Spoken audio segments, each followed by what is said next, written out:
So I wanted to share this little project, which was basically about how you could fix base plates from Duplo, which is chunky Lego for toddlers, and stick it to the wall in your bathroom tiles. And so I kind of did this, as most parents will probably guess, is I was trying to get my toddler to have a bath with a little less stress. And so a way of doing this was deploying one of his beloved toys and bringing it into a place that you wouldn't usually associate, which is the bathroom.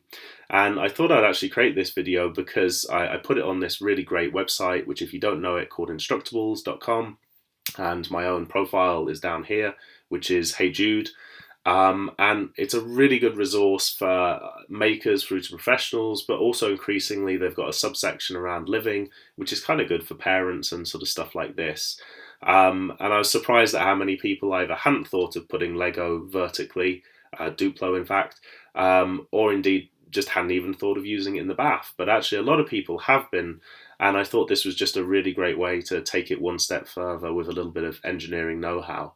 And so, as you can see, what I love about this is that when you take something which, let's face it, was designed for vertical building, the base plate implies base on the ground and going up, then what's nice about this is by making it vertical, then he was having to figure out, well, how far can you build things before they fall over?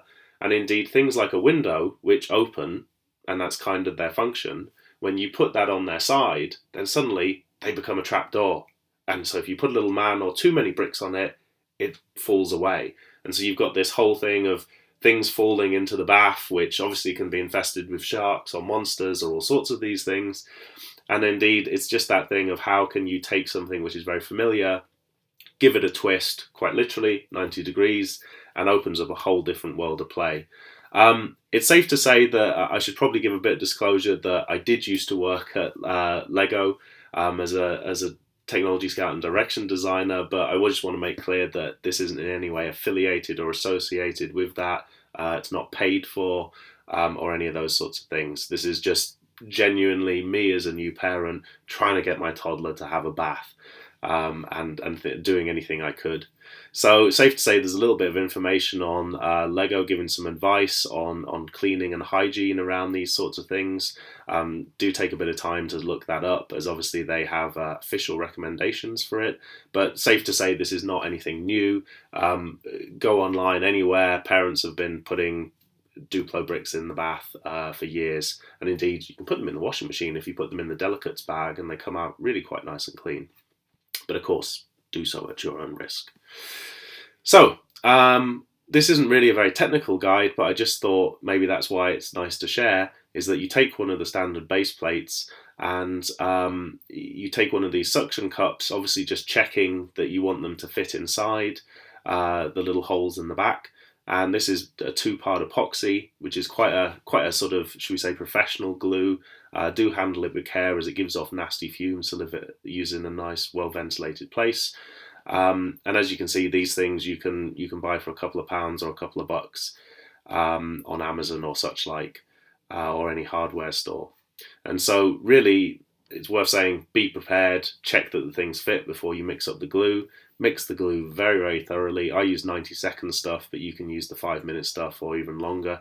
And it goes off pretty quick.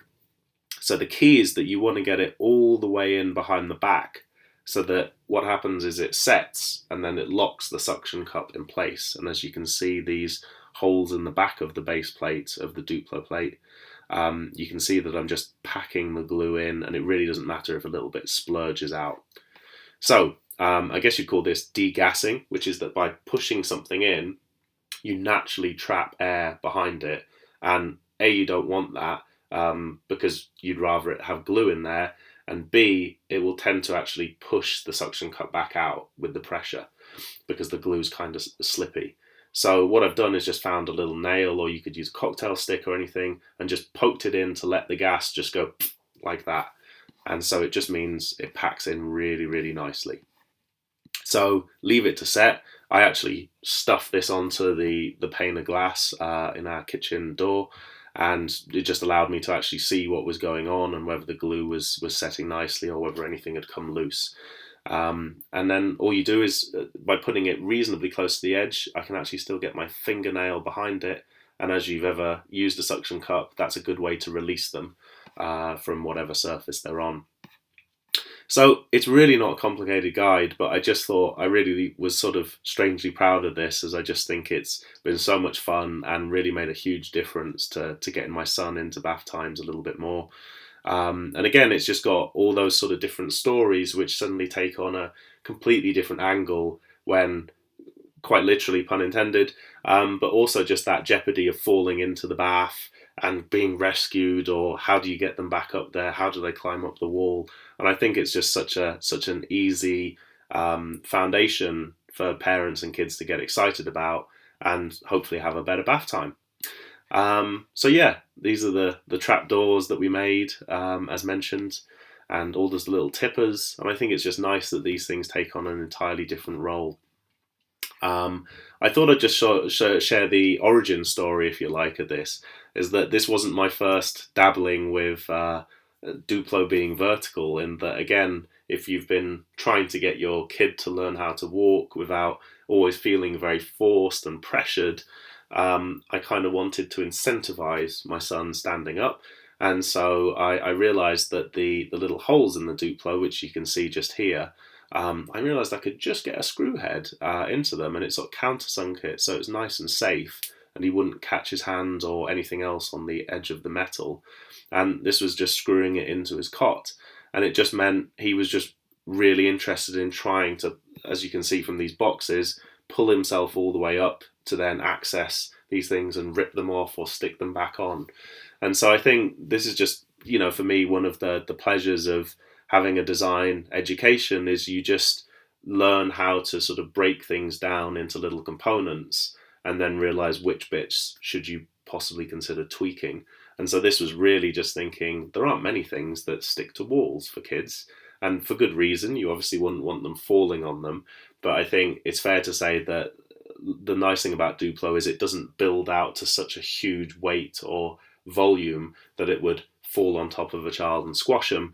But of course, I probably have got to legally say you do so a little bit at your own risk. But it's fair to say this looks pretty responsible, I feel, as a parent.